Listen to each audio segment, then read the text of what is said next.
in the West is called ignorance, according to this verse. Why is it ignorance?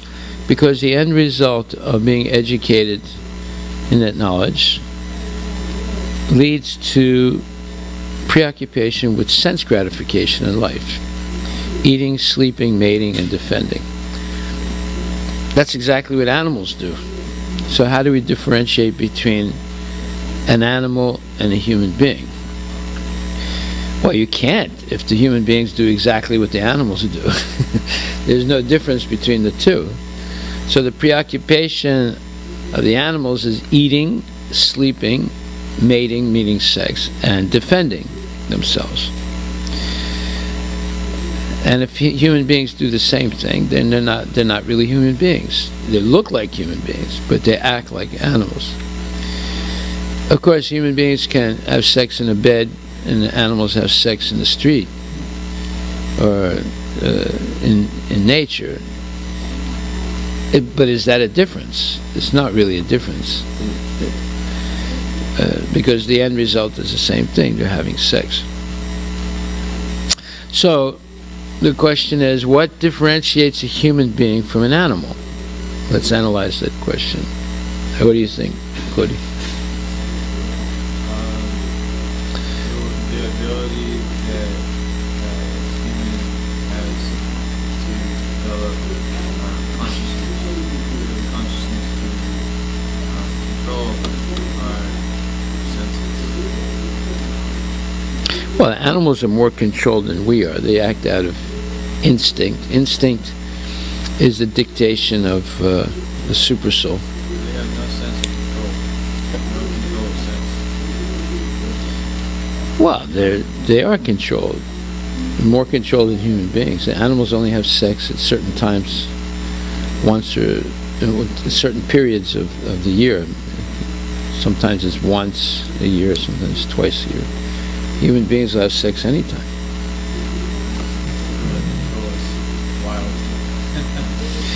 No, well, so what really differentiates an animal from a human being? Huh? Well, you can choose to eat a hamburger or a hot dog. Does that make you different than a dog?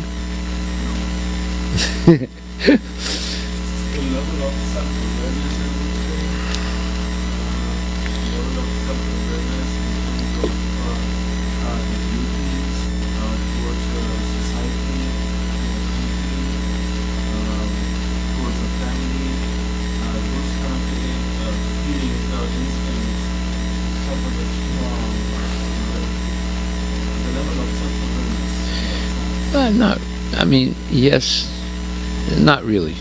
That doesn't differentiate us. Animals all have self-awareness too. Birds protect their children. Dogs protect their children. They have a certain concept of family also. We see it in the cows, right? They have a concept of family. No, that doesn't. Okay, what do you think, Michael? In what way? Discriminate what?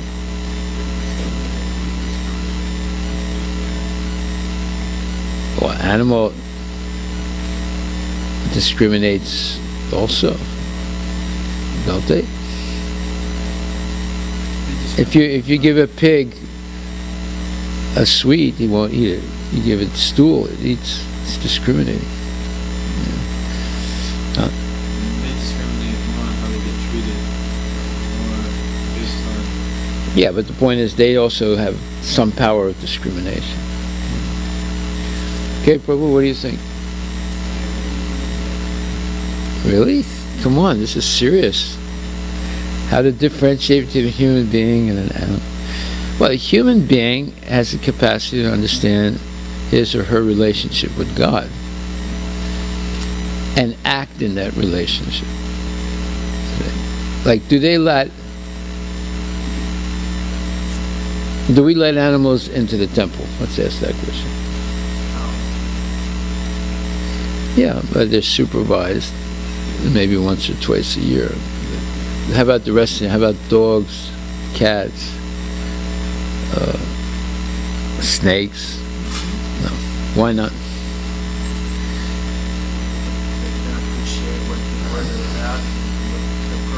Yeah, okay, that's true. So, what really differentiates a human being from an animal is the capacity of a human being to understand relationship with God. Animals have relationships too, but they can't understand the path of self-realization. They can't really understand how to act in relationship to Krishna. And they're not really, their bodies are not made for self-realization. Their bodies are made for doing what they do: eating, sleeping, mating, and defending.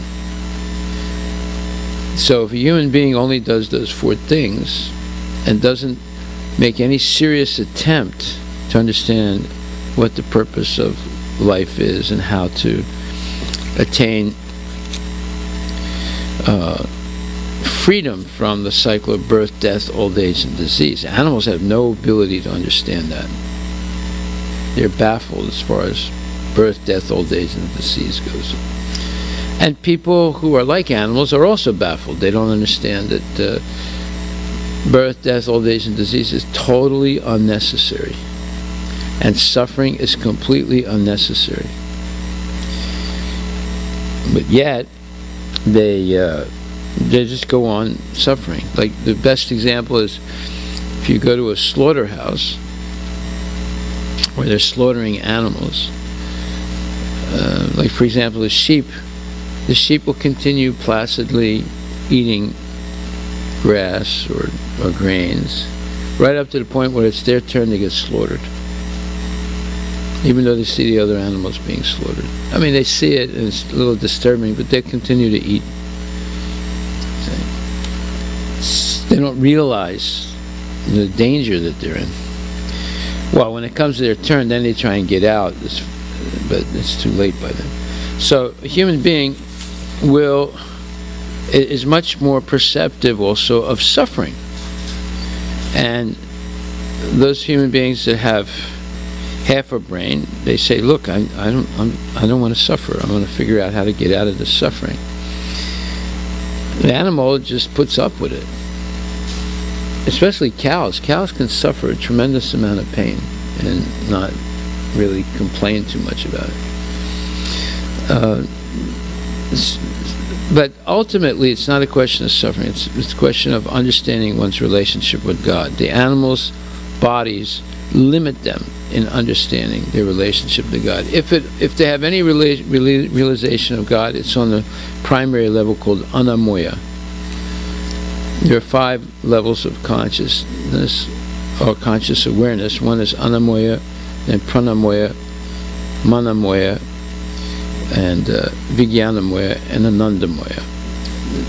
The first level, anamoya, is called you realize God in the form of food. So, like a baby is being fed by its mother, so the baby considers the mother like God. And then the second level is pranamoya, that is, one perceives God in the form of living entities that move and offer service and things like that.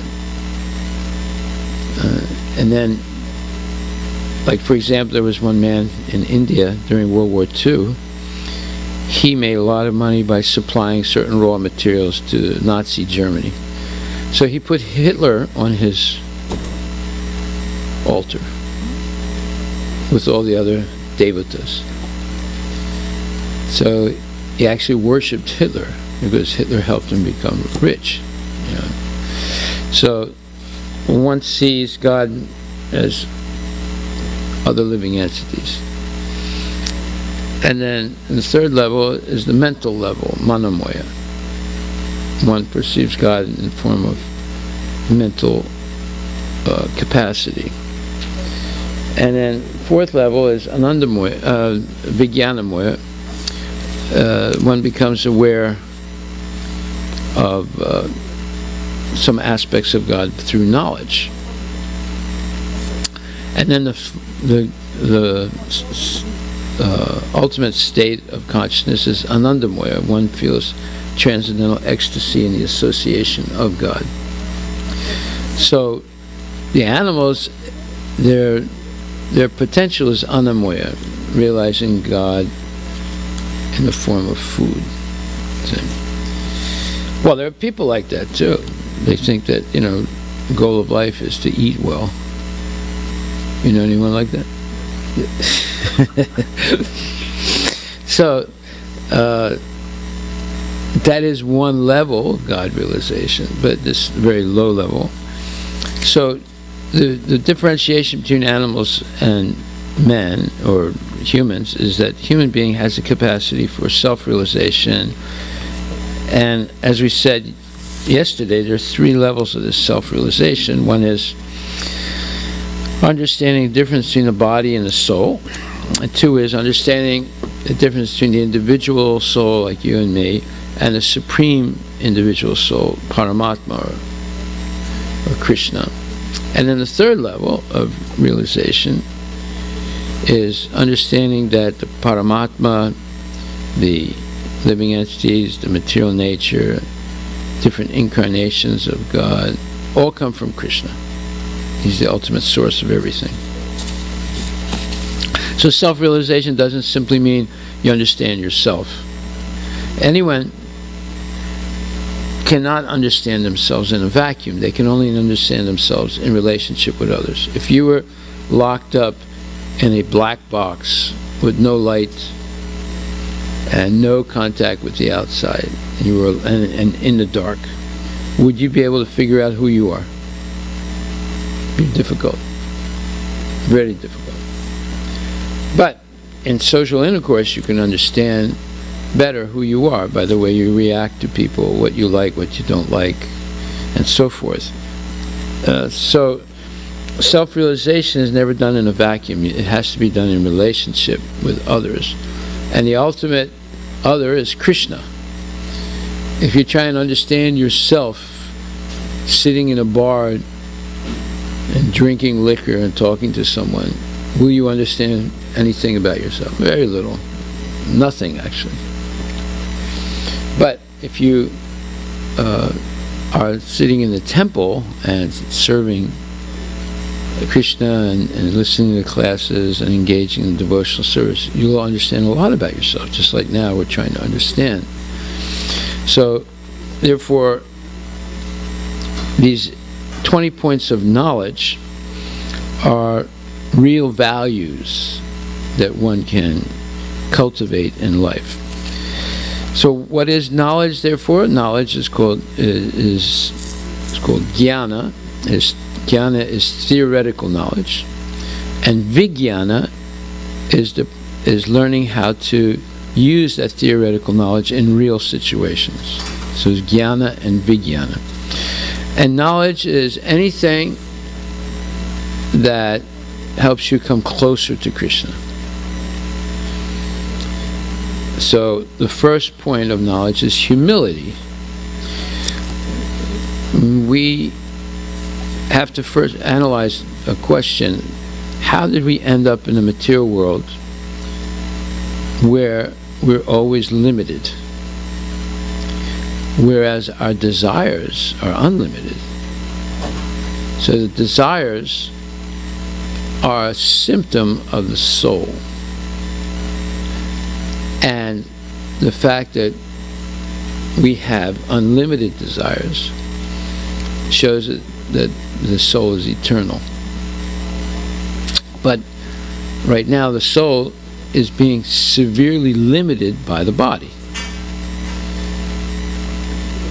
Does the body have desires? Well, we can see that when someone dies.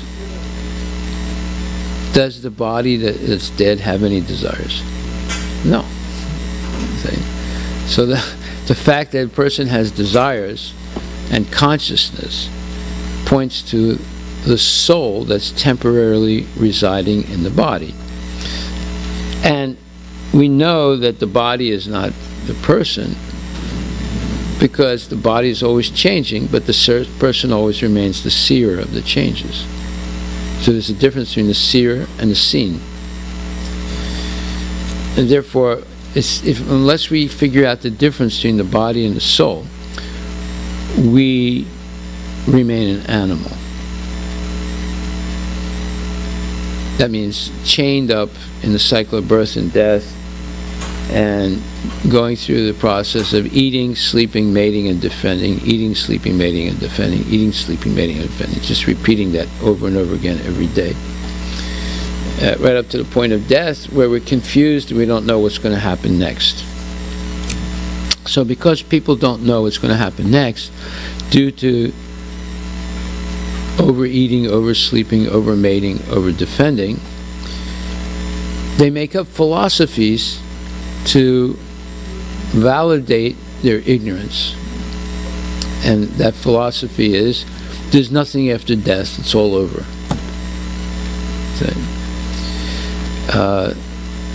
Therefore, they're not responsible to anyone or anything, and they can remain in ignorance, because ignorance is bliss.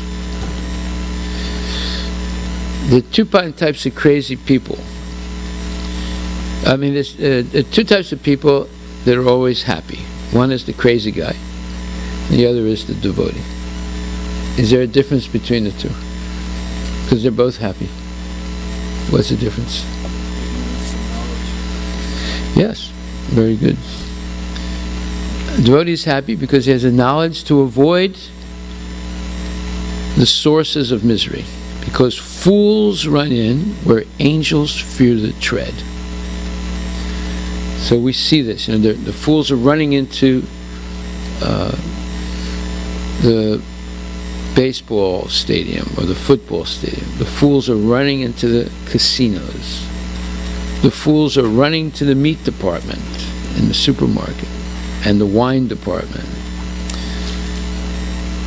But the angels, they fear to tread. They feel they go near that stuff. Right? So fools run in where angels fear to tread. It's due to ignorance. Just like, is the bee ever attracted to stool? Is the fly attracted to honey? No. Very often, no. If there's some stool, the fly is there much more readily than the honey. So even in nature, we see this difference of attraction and quality. The bee will always go for the honey. The fly will almost invariably go to the stool. So the mind of those people who are in ignorance will always go to meat eating, gambling, illicit sex, and intoxication. And the mind of those people who are on the spiritual path will always go to prasadam. Notice I didn't say vegetarianism. Hitler was a vegetarian. Was he a devotee? Monkeys are vegetarians. Are they devotees? No. Again, it's a question of differentiation between food, or grub, as they say grossly in English, and prasadam. So, what is that difference? Well, that's explained in the 3rd chapter of Bhagavad Gita, where it says, let's see,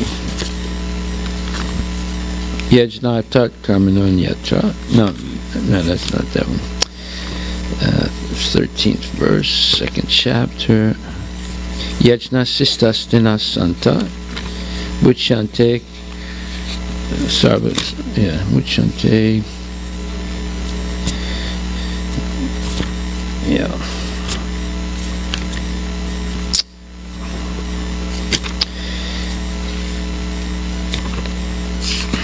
Which verse is it?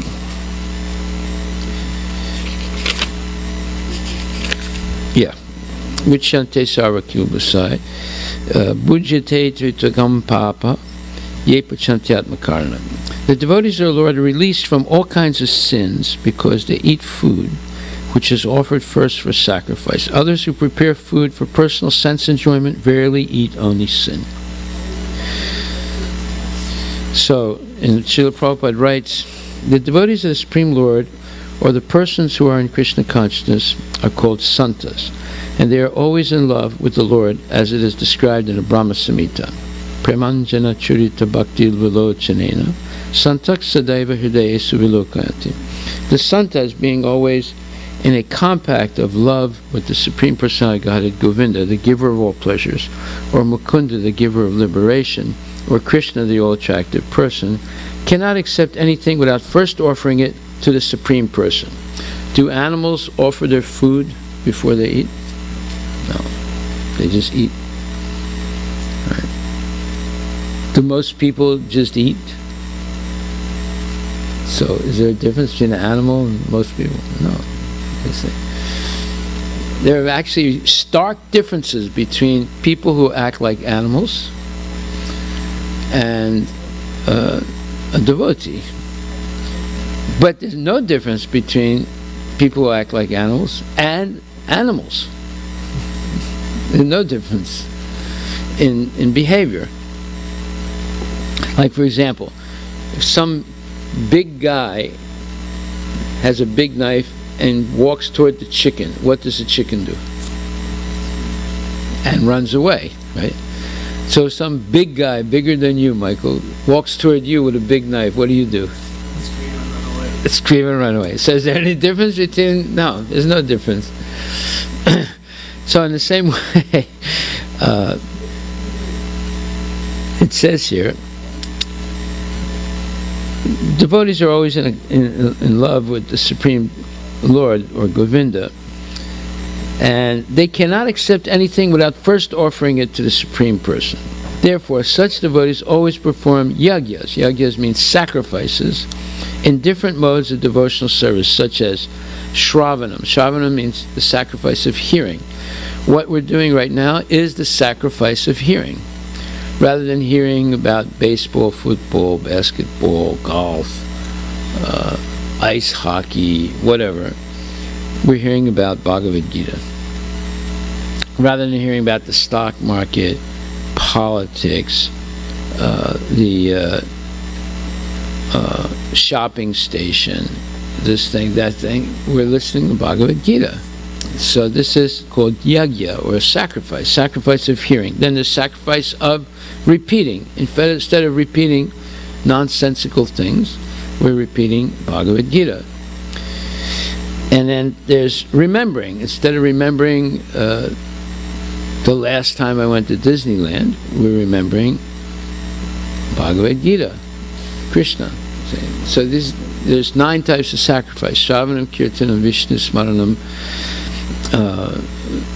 Padasevanam, Archanam, Vandanam, Dasyam, Sakyam, Atmanivedanam. So the devotees are always performing sacrifices in different modes of devotional service. And these performances of sacrifices keep them always aloof from all kinds of contamination of sinful association in the material world. Others, who prepare food for their own selfish purpose or sense gratification, are not only thieves, but also the eaters of all kinds of sins. How can a person be happy if he is both a thief and a sin? Like, for example, if you put a piece of a dead body on your plate, would you eat it? Let's say somebody cuts the nose off of a human being and makes a pakora. You know what a pakora is?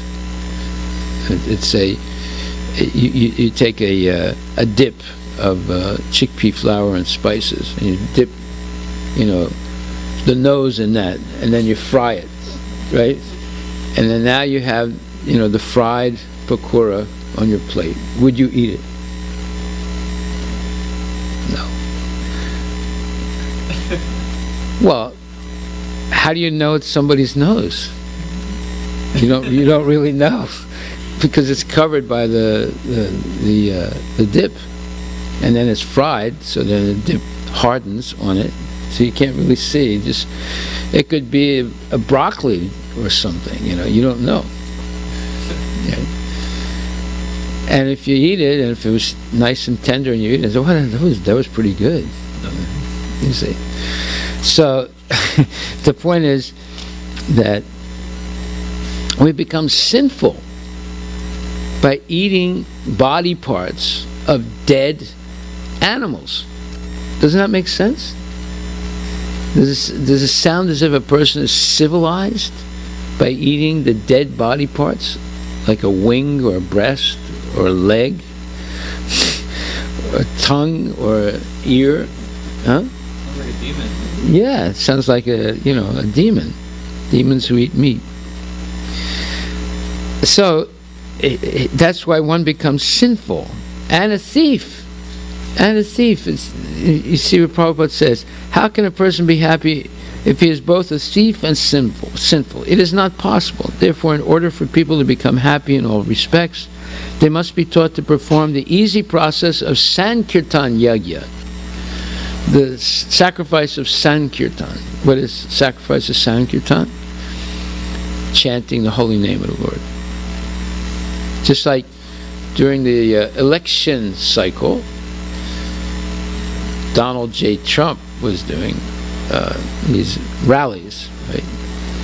And during the rally, he would say something, and people would go, "Trump, Trump, Trump, Trump, Trump, Trump, Trump," until he'd say, "Okay, that's enough, that's enough." So they were chanting, right? But not Hare Krishna.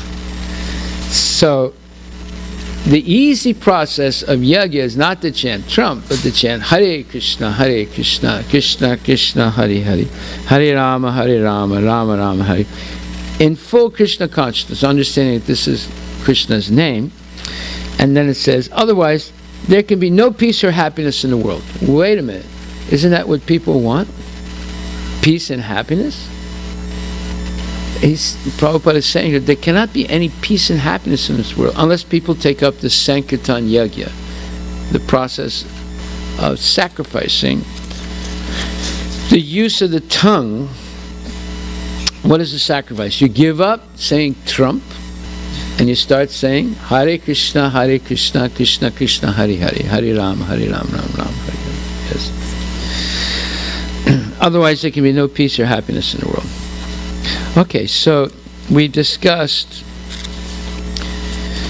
this as a part of the discussion of what is real knowledge. So then we began to discuss the verse. And the first thing was humility. So humility means not seeking to be honored by the service that we perform. We're not seeking to be honored by others. But in a material conception of life, we always want to be honored and recognized.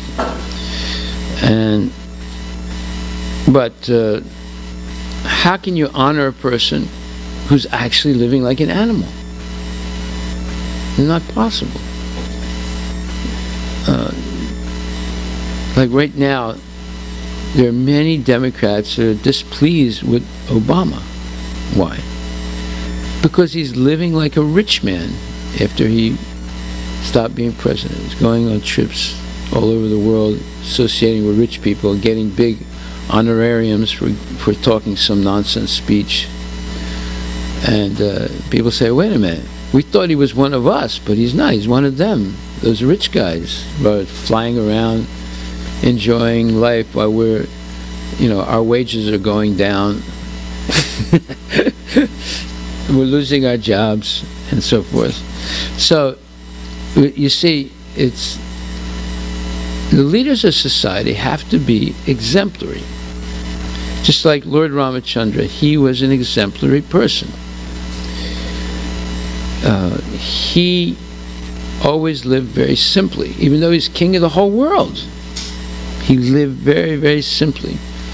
When he had to exile his wife, the rest of his life, he slept on the ground.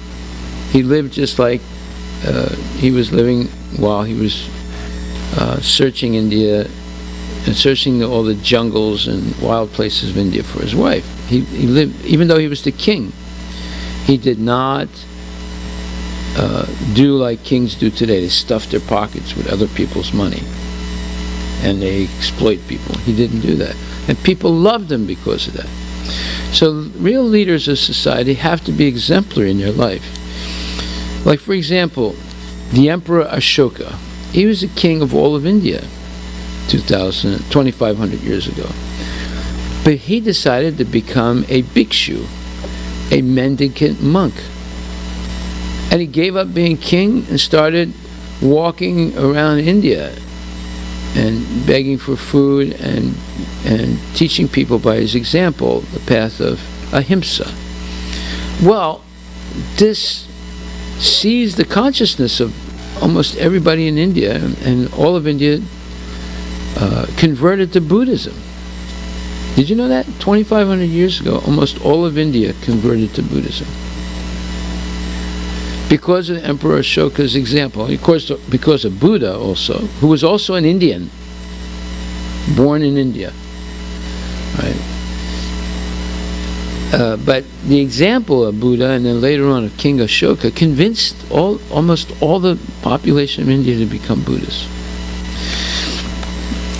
But 1,000 years later, Sankaracharya came and convinced them to kick the Buddhists out and adopt again the Vedic path. Right. And that's why there are very few Buddhists in India, although Buddhism began in India. So it's very interesting to see how the leader of society can inspire the entire society. Ashoka became an ideal person, and he converted to he became a Buddhist monk and convinced the whole population of the country to become Buddhist. So therefore, goodness is trickle down, it's not trickle up. We need, as we say, paradigmatic, or we need prototypical pure devotees to inspire the masses of people to take up devotional service. So the first quality of such people is humility. And anything, whether it's honor or dishonor, simply pertains to the body. Like, for example,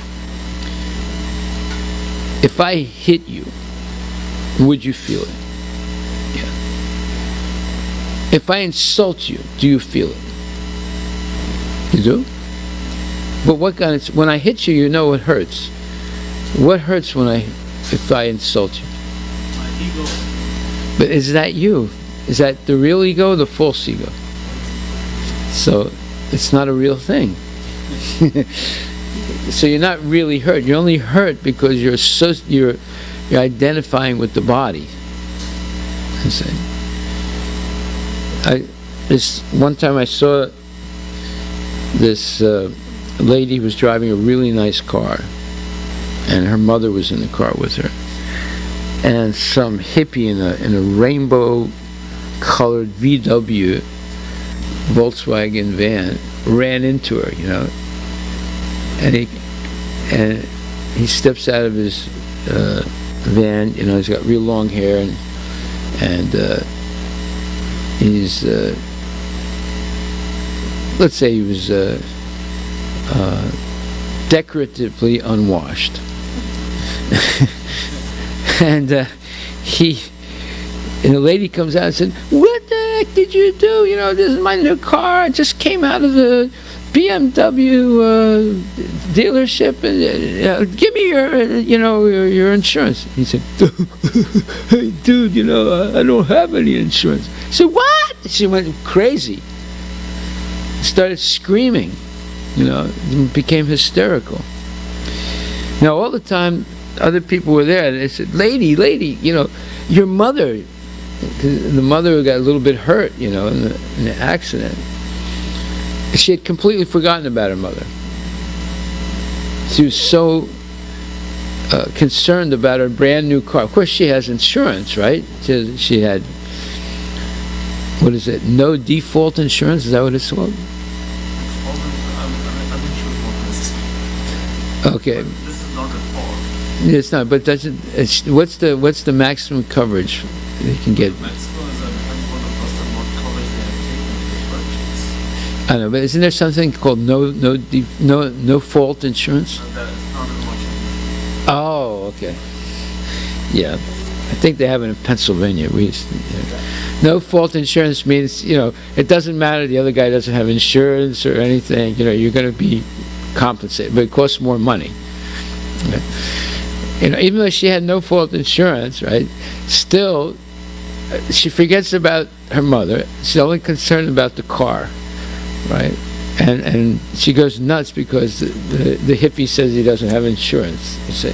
So she didn't get hurt actually, right? But she acted as if she was like mortally wounded. That's called a false ego. Identifying with something that's not you. She's identifying with the car. You can identify with the car. You can identify with the body. As soon as you identify with something that's not you, whatever happens to that thing that's not you hurts you. Right? Like I had a friend of mine, and during, I think it was 2008, there was a stock market crash. So I called my friend up and said, "How you doing?" He said, "Oh, I'm okay." I said, "You okay? You sure?" He said, "Yeah." I said, "How about, stocks? Did you lose money?" He said, "No." I said, "Really? You didn't lose anything?" He said, "No." He said, "I've never bought any stocks. I always put my money in real things like houses and cars." Right? I said, "Oh, that's interesting." He said, "Yeah, whether the stock market goes up or down doesn't affect me." So, you see, that is, he had some wisdom.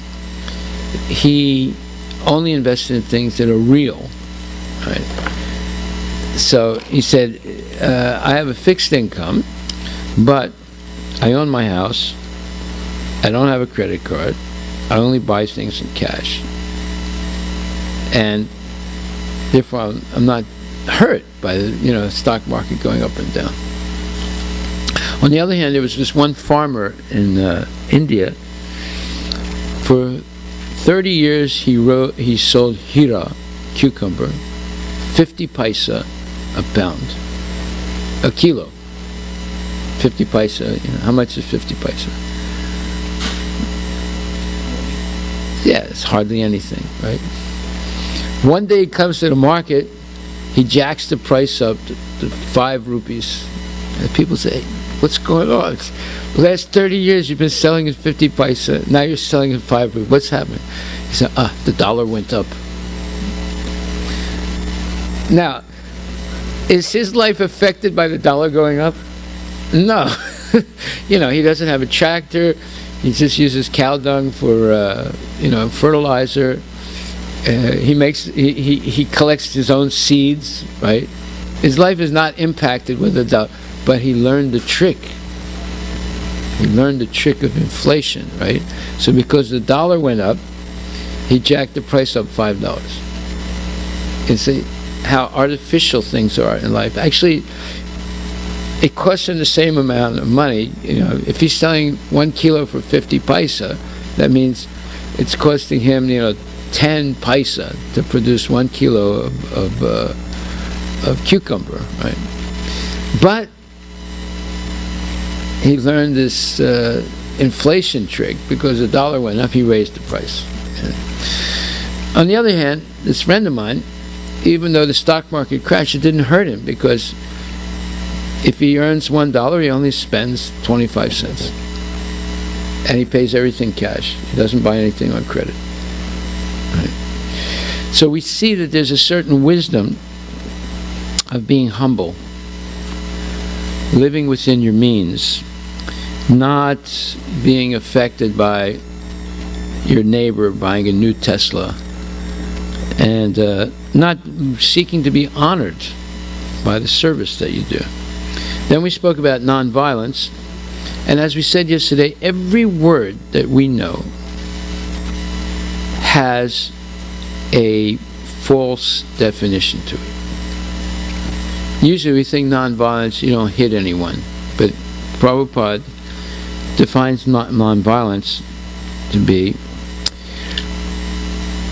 people in general are trapped by ignorance in the material concept of life, and they perpetually suffer material pains. So unless one elevates people to spiritual knowledge, one is practicing violence. One should try his best to distribute real knowledge to the people so that they may become enlightened and leave this material entanglement. That is nonviolence. So Gandhi's, we discussed this yesterday, Gandhi's conception of nonviolence is far removed from this definition. Why? Because Gandhi was a religionist amongst politicians and a politician amongst religionists. This is the way the British defined or identified Gandhi, and they were right. So, why did Gandhi why was he murdered when he was preaching nonviolence?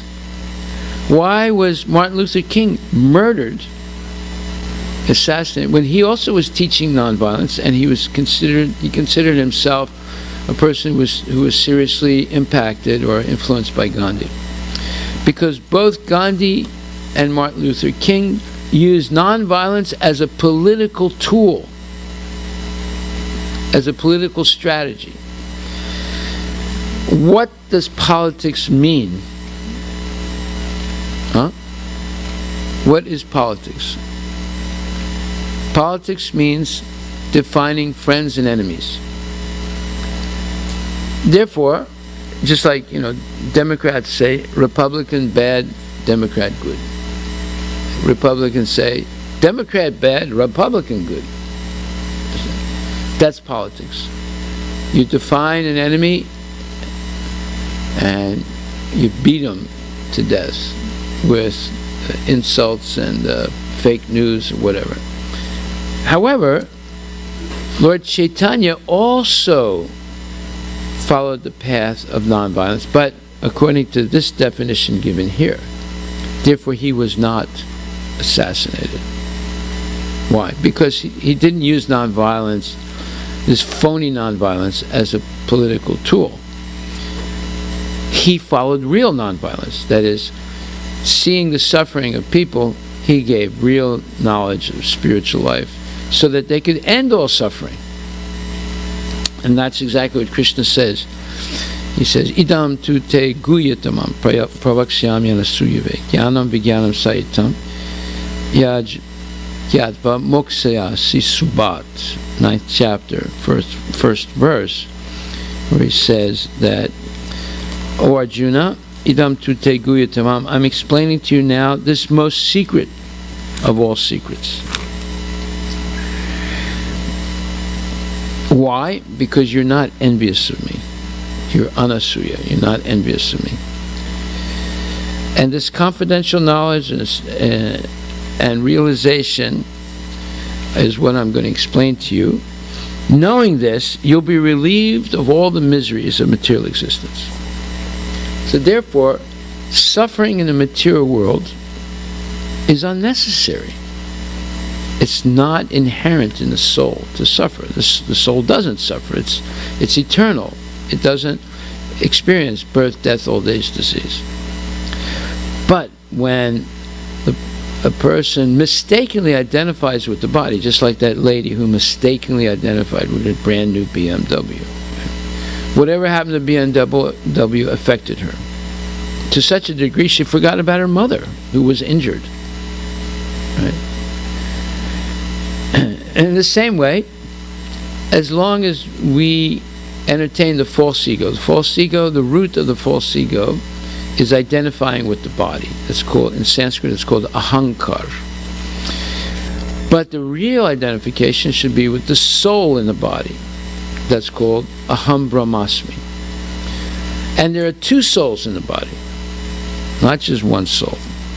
There is Chitra Gya Chapimam Vidi Sarva Chitra Subharata Chitra Chitra Gayur Gyanam Yadstad Gyanam Matam Mama. And in 13th chapter, third verse, it says, O O Arjuna, you should know that I am also the knower in all bodies, and to understand this body and its knower is called knowledge. That is my opinion. And Prabhupada explains, while discussing the subject of the body and the knower of the body, the soul and the supersoul, we shall find three different topics of study: the Lord, the living entity, and matter. In every field of activities, in every body, there are two souls. Did you know that, Michael? Yes, and you're a wonderful soul. Right. There are two souls. Now, let's just see how silly people are. The materialists say there's no soul. Right? The Mayavadis say there's only one soul. And the devotees say there's two souls. Yeah. Brahman. There's two types of Mayavadis. So some say Brahman, some say Paramatma. But you see how, just like in the word nonviolence, the meaning of the word has become,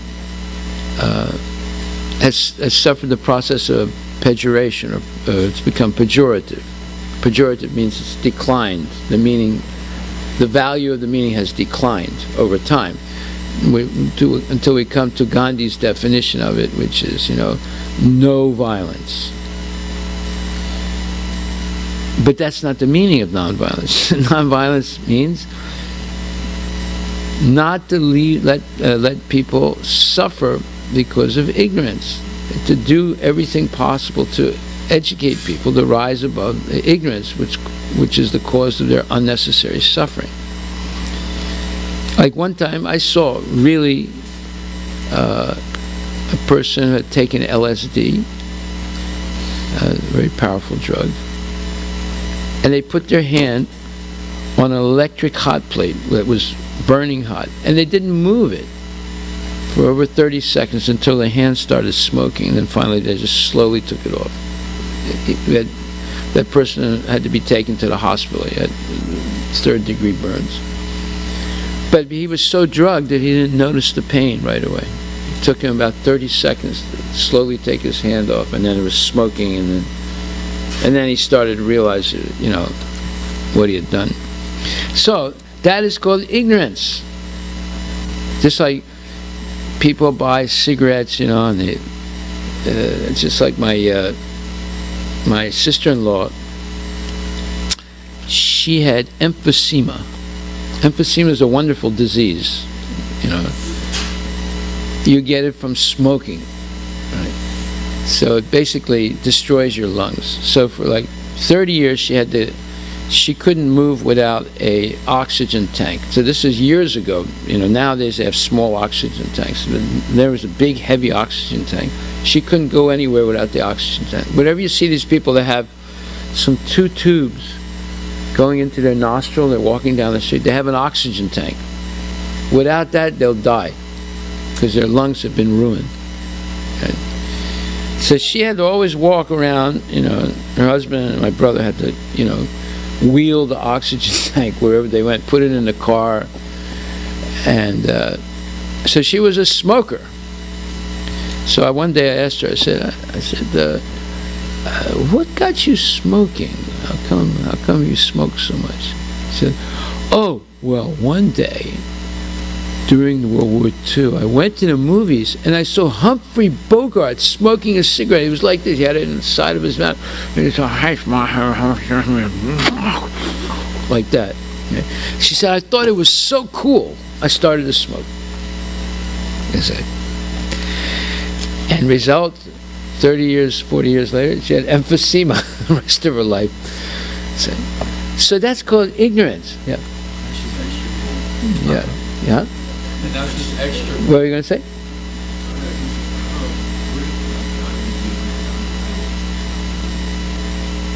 From Jainism. He wasn't theoretically, he wasn't like officially a Jain, but he was influenced by Jainism. Jainism is very similar to Buddhism. Mahavir, which is the Jains' main, prophet, he was almost a contemporary. He was a little bit before Buddha, but they were almost contemporary. So, and Gandhi was born in Gujarat, so Jainism, one of its main places is Gujarat. So he was influenced by them. I don't know, am I wrong? Or No, you're right. yeah. You're right. He used non-violence as a political tool. Yes. But that was a tool to fight the British at the time. So that was an effective tool, and that was the British's weakness. It wasn't effective. The only reason the British left India is because of Subhash Chandra Bose and the Indian Independence Army, which was backed up by the Japanese. And Churchill begged, threatened, coerced, pleaded with Truman to throw the atomic bomb on Japan. Because if they didn't do that, the Indian Independence Army with Subhash Chandra Bose was in Burma. They were set to attack India, and if they entered India with the Indian Army, they were all Indian soldiers, the whole country would have revolted, and British would not have been able to stop them. But when they threw the three bombs, or I think 2 or 3 atomic bombs on Japan, Japan capitulated, and then they're supplying the Subhash Chandra Bose's army stopped. And then the British were saved. Yeah, they were saved, but only for 2-3 years. For 3 years, because by that time they had been completely defeated. They had lost Singapore, and the defeat in Singapore was the most embarrassing defeat in the whole British, history. It's interesting how the Japanese defeated them. The British had control of the sea, the oceans. Their navy was almost invincible. So they never thought of protecting an overland route to Singapore, because you had to go through mountains and jungles, and it seemed to them impenetrable. So they didn't have strong fortifications on the land side. They had all this fortification on the ocean side. So the Japanese attacked them from the jungle, and they were completely taken by surprise, and they capitulated completely. It was the most embarrassing defeat in the history of the British Empire. And then after that, with Subhash Chandra Bose and the Indian Revolutionary Army, it was too much. They had been almost completely wiped out by Germany also. So, and nobody was going to help them. The United States was not going to help them reestablish their colonial empire. So therefore, they saw the handwriting on the wall. They gave up in India. They were not afraid of Gandhi, and Gandhi's nonviolence thing. They handled Gandhi. Gandhi was doing his nonviolence for 40 years. It didn't change anything. But he got the credit, though. He got the credit. Yeah. But what did he do? He made a big mess of the whole thing by capitulating to the Muslims. He made a big mess, and his own people killed him. It wasn't a Muslim that killed him, it was a Hindu that killed him. Why? Because by capitulating to Jinnah, by the way, Jinnah was also a Hindu. Did you know that? Yeah. His father was a Hindu, his family were Hindus, but the father converted to Islam because of being very poorly treated by Hindus. And the son had a vengeance against Hindus, yeah. Was Gandhi, would you consider Gandhi an Acharya? No. Gandhi is exactly what the British said. He was a politician amongst religionists and a religionist amongst politicians. That's exactly correct description of him. Now, he was some type of a yogi, and, he was, had yogic, let's say, determination. So therefore, he did things, he had certain good ideas which were very good. He wanted to return India to a rural agrarian society and go back to the village model, because all the villages in India used to be self-sufficient, and in those villages, the Indian culture, Vedic culture, was preserved. But the British, by building the train system, the best train system in the whole world, in India, they tried to destroy the village self-sufficiency, and the people had an easy way of moving from the village to the big cities. And then they opened up industries. And then Nehru, he's the one that completely destroyed Gandhi's vision. After Gandhi, Nehru industrialized the whole country. And then there was massive movement from the villages to the major cities, and then people became corrupted. And Gandhi was a big favor of, was a big fan of British lifestyle. So, no, not Gandhi. I'm sorry, Nehru. Yeah. So that's what, and that was completely opposite to Gandhi's whole, let's say, strategy, was to bring the people out of the cities back into the farms and the villages, and making their own cloth and just using natural techniques for growing and protecting the cow and all those things. So he had some good points, but his agenda was completely destroyed, and he made a big mess, political and military mess, of India by giving freedom to the Muslims and Pakistanis. And up until today, they're living with that legacy. It's a major problem in India. Anyway, Prabhupada wrote him a letter. He wrote him a letter after the independence of India. He said, look, you achieved your goal. Now you should use your fame and notoriety to preach Bhagavad Gita all over the world. We can join together. Gandhi never even answered him. And shortly after that, he was assassinated. If he had given up his politics at that point, he would have been a great saint, honored all over the world, if he taught Bhagavad Gita. But he didn't. He refused. I'll read you Prabhupada's letter to him. It's a very profound letter. Very profound. Our Guru never replied. And he was assassinated shortly after that. It's a shame. Okay. So, let's read a little bit. Let's see what time it is. It's a little late, but let's read a little bit from this purport. So, we covered up to simplicity. So, we're on cleanliness. Cleanliness is essential for making advancement in spiritual life. There are two kinds of cleanliness, external and internal. External cleanliness means taking a bath, but for internal cleanliness, one has to think of Krishna always and chant Hare Krishna, Krishna Krishna, Hare Hare, Hare Rama, Rama Rama, Hare Hare. This process cleans the accumulated dust of past karma from the mind. So, the question is, if your body is unclean, you go to the Safeway and you buy soap. Dial soap, Ivory soap, Dove soap. There are all these different soaps.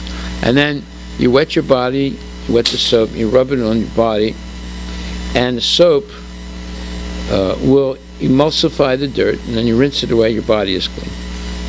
Right?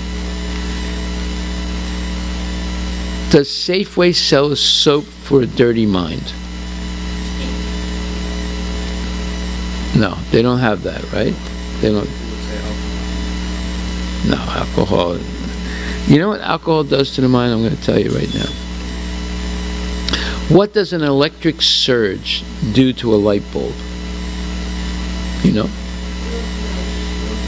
Yeah, it busts the filament. Therefore, it won't work anymore, right? That's exactly what alcohol does to the mind. You have millions, actually billions, of let's call them brain cells. When you drink alcohol, the alcohol filters into the blood, and it's like an electric surge when that blood hits your brain. That's why people who drink a lot, they become really stupid. Really stupid. They do all kinds of goofy things. Would you agree? Because you're destroying your brain cells by drinking. Even even what you call recreational drinking. That also, because you still, anytime you put alcohol into the body, it's gonna destroy brain cells. And besides your liver and other things. So this chanting of Hare Krishna, just like let's say you're working in your garden and you discover old rusted scissors, and you try and close it and open it, doesn't move, right? What do? You go to Home Depot and what do you buy? WD-40 oil, right? You spray it on there, you keep spraying it, and all of a sudden, now you're able to open and close the scissors, right? Well, all the meat people eat, all the illicit sex they have, all the gambling they do, all the speculation they do, all the intoxication they take, puts rust on the brain so that the brain cannot function when it comes to understanding spiritual knowledge. It's like that, those scissors that have been in the rain for the last 5 years, right? So you can't open them, you can't close them. So what's the WD-40 for the rusted brain? Hare Krishna, Krishna Krishna, Hare Hare Ram, Hare Ram. Then you can begin to understand Bhagavad Gita and these higher order principles. Otherwise, it doesn't work. If you got some guy has his baseball hat on backwards, he has Budweiser in one hand, a hot dog in the other hand, and he's watching the Super Bowl. Is he interested? Is he interested in Bhagavad Gita? No way, Jose. No way. No. So we see, whenever someone's engaged in sense gratification, they're not interested in spiritual life at all. But that's ignorance. How long will the sense gratification last? Very short. Okay, so we'll read the next one, steadiness. Let's see, maybe chapter 13, verses 8 to 12. And we're going to read about steadiness. Okay, Cody, you want to read steadiness?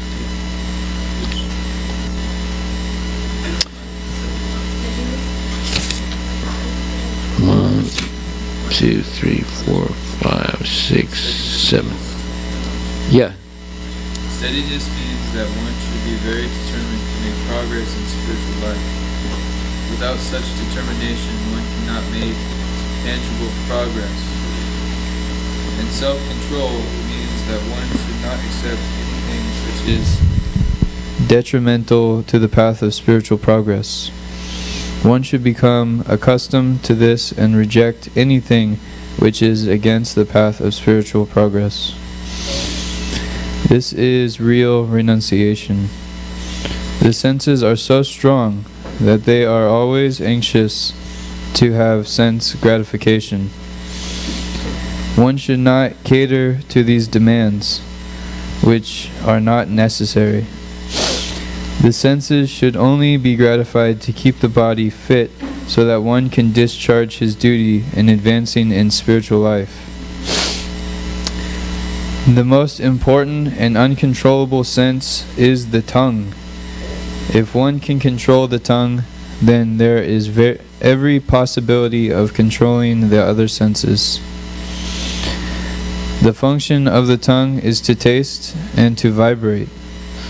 Therefore, by systematic regulation, the tongue should always be engaged in tasting the remnants of foodstuffs offered to Krishna and chanting Hare Krishna, Krishna Krishna, Hare Hare, Hare Ram, Ram Ram, Hare Hare. As far as the eyes are concerned, they should not be allowed to see anything but the beautiful form of Krishna that will control the eyes. Similarly, the ears should be engaged in hearing about Krishna, and the nose in smelling the flowers offered to Krishna. This is the process of devotional service, and it is understood here that Bhagavad Gita is simply expounding the science of devotional service. Devotional service is the main and sole objective. Unintelligent commentators on the Bhagavad Gita try to divert the mind of the reader to other subjects, but there is no other subject in Bhagavad Gita than devotional service. Haribol. Okay, any questions? Huh? Yeah. Yes.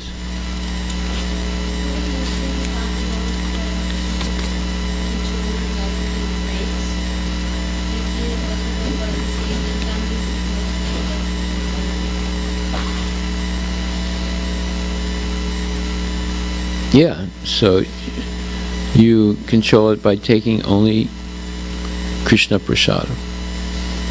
Right. Actually,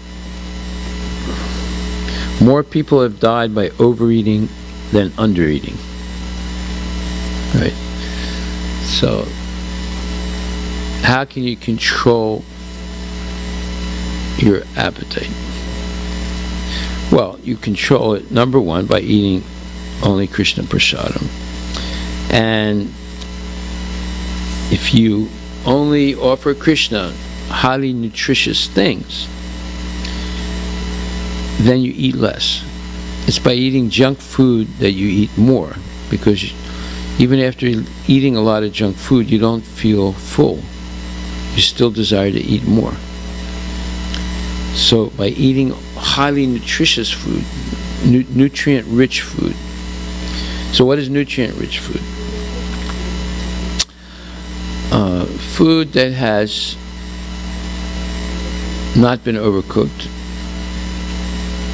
Food that's been grown, hopefully organically, without pesticides and artificial fertilizers. Food that doesn't have any additives, and obviously it has to be offered to Krishna. So when you eat highly dense, nutrient-dense food, your body gets all the vitamins and minerals it needs. You don't feel hungry. You feel satiated.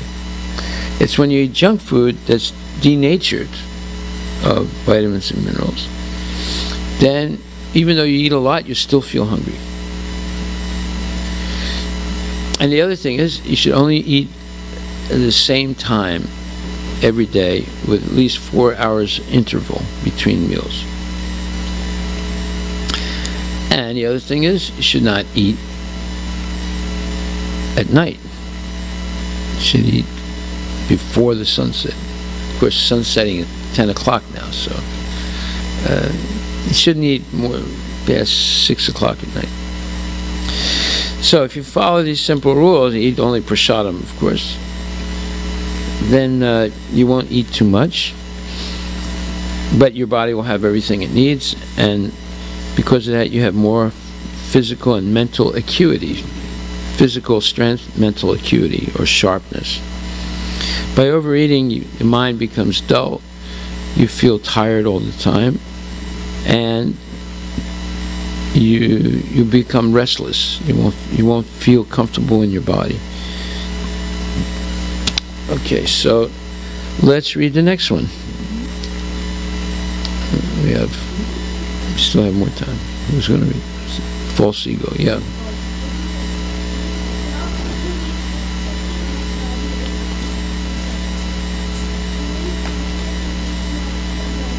Okay, start all over. Wait a minute, get the microphone.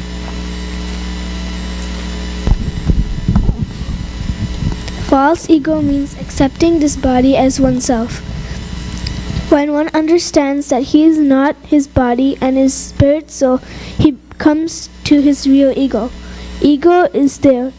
False ego is condemned, but not real ego. In the Vedic literature, Go ahead. it is said, Aham Brahman Sami. I am Brahman, I am spirit. This I am the sense of self also exists in the liberated stage of self-realization. Okay, we'll stop right there.